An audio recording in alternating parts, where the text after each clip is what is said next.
They say it's a big rich town.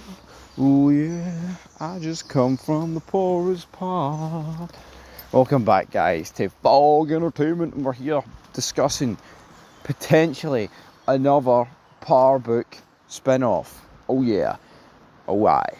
Of course, here on this channel, everything Power related is up to date. All 40 episodes of Power Book 2 uploaded. Force, Raising Kanan, and the original show. So if you want to binge on this channel's reviews, check them out. And I've also got a bunch of theories and news, vids and reaction. But yeah, of course we know later on this year that Force Season 3, the final season, returns this fall. Looking forward to it, even if Season 2 did drop off a cliff in my opinion. I really enjoyed, honestly, Season 1 of Force was probably my favourite season. The spin-offs, well, maybe let me correct that. It was definitely my favourite season 1 at the spin-offs, right? I like seeing Tommy Flanagan. Chicago, it just felt a lot fresher to New York. It was a new location, but I don't know, man, whatever happened in Season 2 was just absolute tragic. It really, really was. Don't understand what direction they went. Walter Flynn at the picture, Claudia and her brother were just two jobbers, man. Introduced you to a whole host of characters that did nothing, and Tommy had a love interest that did nothing for me. So Season 2 was just very weird. But Season 3, well, I mean Tommy's going to survive, isn't he?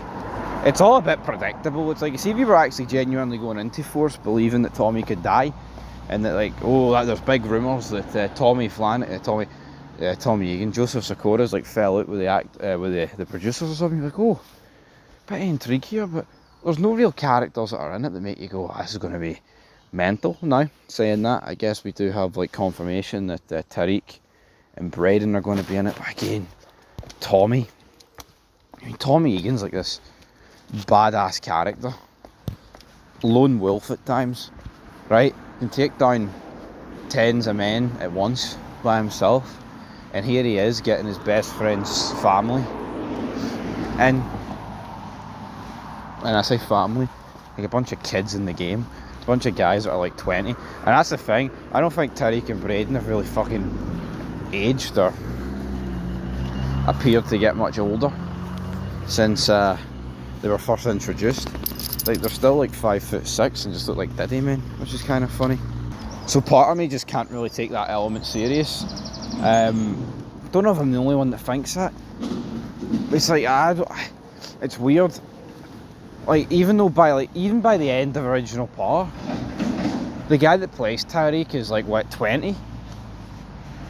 And then even after 4 seasons of Ghost, it's like, I'm not saying the guy doesn't age and grow up, of course. Like, there's a big difference between Tariq St. Patrick in Season 1 of Power and by the end of Ghost, but it doesn't strike me as a guy that's like a fully grown man or whatever. It just, I don't know. Hopefully it makes sense. They're a bit weak. Then of course we've got Raising Kanan in Season 5, 2026. So, and then Origins, which I think there's a lot of hype about, but the rumours is that this spin-off is going to be cancelled. It was going to be a one about Tate, and I really like Councilman Tate. I do. But I think the problem for me is that, is it big enough to warrant its own spin-off? And also, it's going to be set in New York. You'll be like, if we get another spin-off set in current day New York, you're going to be wondering where Braden and Tariq are and shit like that. Well, at least I would be. How many other recurring characters is there going to be in the show? Well, you just have to wait and see. I think the best case would have just been giving Tate a lot of screen time in Power Book 2, but the reality is he was in it, but they did not give him a lot. Well, look, he's appearing at the school as like a love interest for that Kelly. It's like, aye, because that's brilliant, isn't it?